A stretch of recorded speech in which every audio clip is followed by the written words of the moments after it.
আসসালামু আলাইকুম। আজকে যে ফোনটা রিপেয়ার করতেছি এই ফোনের মডেল হচ্ছে সনি এক্সপিরিয়া মার্ক 4। এই ফোনের সমস্যা হলো অনেকগুলো গ্রিন লাইন ছিল এবং এই ফোনের মালিক অনেক রাগী হওয়ার কারণে ফোনটাকে আছাড় দেন এবং ডিসপ্লেটি একবারে নষ্ট হয়ে যায়। মজার বিষয় হলো এই পর্যন্ত আমি যতগুলো ডিসপ্লে চেঞ্জ করেছি বা রিপেয়ার করেছি তার 70% ডিসপ্লেগুলো এই রাগের বশে বা জিদের বশে ভাঙা। বেশিরভাগ সময়ই ভাইয়েরা ভাবির উপর রাগ করে ফোনকে আছাড় দেন, আবার ভাবিরা ভাইয়ের উপর রাগ করে ফোনকে আছাড় দেন। আর বর্তমানে আমাদের জেনজি কপতির কথা কি বলবো, এদের মধ্যে রাগের পরিমাণটাও বেশি আর যার কারণে ক্ষতির পরিমাণটাও বেশি। কথা কাটাকাটি হলেই হাতের ফোনটাই হয়ে যায় রাগ ঝাড়ার টার্গেট। তবে এই ফোনের মালিকের কপালটা অনেক ভালো ছিল, যার কারণে ফোনটা আছাড় দেওয়ার পরেও শুধুমাত্র ডিসপ্লেটি ভেঙেছে। সনি এক্সপেরিয়া ফোনগুলোর মাদারবোর্ড হচ্ছে স্যান্ডউইচ মাদারবোর্ড। এই মাদারবোর্ডগুলো একটু আঘাত পেলেই মাঝখান দিয়ে ফেটে যায়, তাই আছাড় দেওয়ার পরে অনেক ভয় থাকে যে এই ফোনের মাদারবোর্ডগুলো মাঝখান থেকে ফেটে গেল কিনা। এছাড়াও এর ফ্লেক্স কেবলগুলো এতটাই পাতলা যে হালকা টান লাগলে ছিঁড়ে যাওয়ার সম্ভাবনা বেশি। সনি এক্সপেরিয়া ফোনগুলোর বডি হয় মেটাল, আর এই মেটাল বডির কারণেই বেঁচে গেছে, তাছাড়া কেসটা অন্যরকম হতো। যাই হোক, এই ফোনটিতে আমি ইনসেল ডিসপ্লে ব্যবহার করেছি। গত কিছুদিন আগেও সনি এক্সপেরিয়া মডেলের কোনো ইনসেল ডিসপ্লে মার্কেটে খুঁজে পাওয়া যাচ্ছিল না, কিন্তু এখন আলহামদুলিল্লাহ এটা অ্যাভেলেবল হয়েছে। তবে এই ফোনগুলোর ওলেড ডিসপ্লে এখনো মার্কেটে অ্যাভেলেবল হয়নি।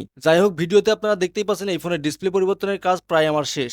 এখন আমি ফোনটা সবকিছু পরীক্ষা করব এবং সুন্দরভাবে ফিটিং করে কাস্টমারকে দিয়ে দিব। আজকের ভিডিও মূলত এতটুকুই ছিল। আমার ভিডিও যদি ভালো লেগে থাকে তাহলে লাইক করবেন, কমেন্ট করবেন এবং শেয়ার করবেন। যারা ভিডিওটি ফেসবুক পেজ থেকে দেখতেছেন তারা পেজটাকে ফলো করে দিবেন, এবং যারা ইউটিউব চ্যানেল থেকে দেখতেছেন তারা চ্যানেলটাকে সাবস্ক্রাইব করে দিয়ে পাশে থাকা বেল বাটনটি চেপে দিবেন। আর যারা ভিডিওটি টিকটক অথবা ইনস্টাগ্রাম থেকে দেখতেছেন তারা চাইলে আমার বায়োতে দেওয়া চ্যানেল লিঙ্কে গিয়ে সরাসরি আমার সাথে ফেসবুক অথবা ইউটিউবে যুক্ত হতে পারেন। এবং যারা আমার সাথে সরাসরি যোগাযোগ করতে চান তারা আমার বায়োতে দেওয়া হোয়াটসঅ্যাপ নাম্বারে যে কোনো সময় মেসেজ পাঠাতে পারেন। কথা হবে পরবর্তী নতুন কোনো ভিডিওতে। সবাই নিরাপদ ও সুস্থ থাকুন। আল্লাহ হাফেজ।